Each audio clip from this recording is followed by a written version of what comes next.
Agar o'riqlashdan boshlab birinchi hafta siz shu vaqt tomoqqa nihoyat ahamiyat berib, ilmiy moslashtirib, uningdan boshqa har qanday axlat yemaklik, mayliq, shakarlik sizni jalb qiladigan shu ushaq-cho'k narsalarni hammani to'xtatib olsangiz, o'riqlashda g'alaba qilchingiz 70% ish kutadi.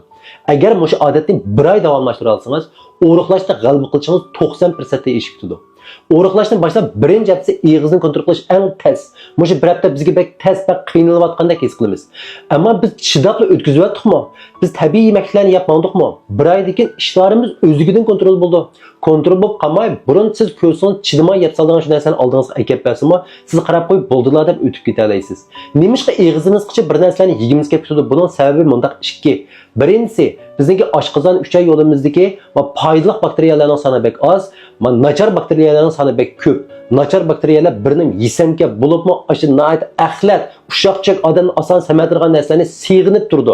Atigandim sig'indi, kechidim sig'inib turdi. Undan boshqa bizdagi badandagi besim hormonlarining tamponligi buzib ketgan. Masalan, o'riqlashdan burun sizdagi turmush odatingizning nacharligidan burun samagan vaqtingizda badandagi besim hormonlar bek yuqori, insulinniki xizmat unumi nihoyat tuvan, badanda yallig'i bek jiq. Mushiningdan odamning ishtahosi turaqsizlashadi.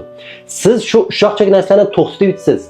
Ammo oldingi sharti cho'qim shu vaqt tomoqni nihoyat ilmiy moslashtirishingiz kerak.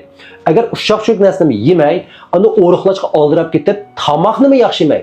Masalan, biroqli ungirish tomoqlari deymiz. O'sha asos oshxona hammani to'xtatib yutib, to'shqon o'xshash nihoyat oz narsa yeb turib davomlashtirmasangiz, o'chadi yana hafta 10 kunga bardosh bermay pov shu ketasiz.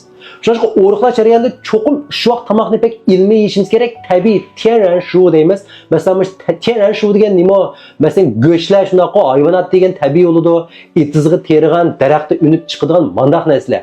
Zavodda bek pishiqlab ishlab chiqarilgan shu oqun, oqkurish degandan jiroqroq turing, nonlardan jiroq turing. Ular hammasini biz jinjagun shipin deymiz. Bir oy davomlashtira oldigan sizning badaningizga nachar bakteriyalarning hammasi o'ladi. Nihoyat yaxshi, ahamiyatli bakteriyalar yengib chiqadi. Besim hormonlaringiz tuvalab, badan nihoyat tampon olib keldi. Meni o'quvchilarimning orasida biz rohat o'riqlatimiz degan inkaslar intayin ko'p. Do'stlar jamrikidan ko'rib beqing. Nima rohat o'riqlatadi? Chunki og'izni boshqarish ular tez bilinmaydi hozir. O'zligidan kontrol qila oladi, gapim tushunish bo'ldimi? Masalan, atigan qo'polmaydigan odam men zo'lab qo'paychi deb soatni 6 ga to'g'rilab qo'ysa, uning uchun bir qiyin ish bo'ladi bu. Ammo kulib qolgan odam o'zigidan soatni to'g'rilamsimi 6 da rahat qo'polaydi. Mana bu rahatlik. Men o'quvchilarim o'riqlash yo'lida tomoqni o'zligidan kontrol qilib og'izni boshqarib ketyapti. Sabab nimishqa? Ushaq-cho'k qalaymagan narsa yeydigan odatni, turmushdagi xato usullarini hammani tashlab, shu vaqt tomoqni nihoyat ilmiy, tabiiy, sog'lom, quvvatli moslashtirib yeyishga ahamiyat beryapti. Agar siz men tezroq qilay degandim deb yana o'rinliq qilib, nada bir qijin xinqo'larni ishlatib, u yerimdagi isma, bu yerimni mundaq qilmay, ishlarimni turaqli qilgan, ishlarimni bo'g'digan yemaklik izlayman deb yursangiz, bu ishdan menga oxir chiqmaydi. Gapim tushunish bo'ldimi? Hayrat qilaman.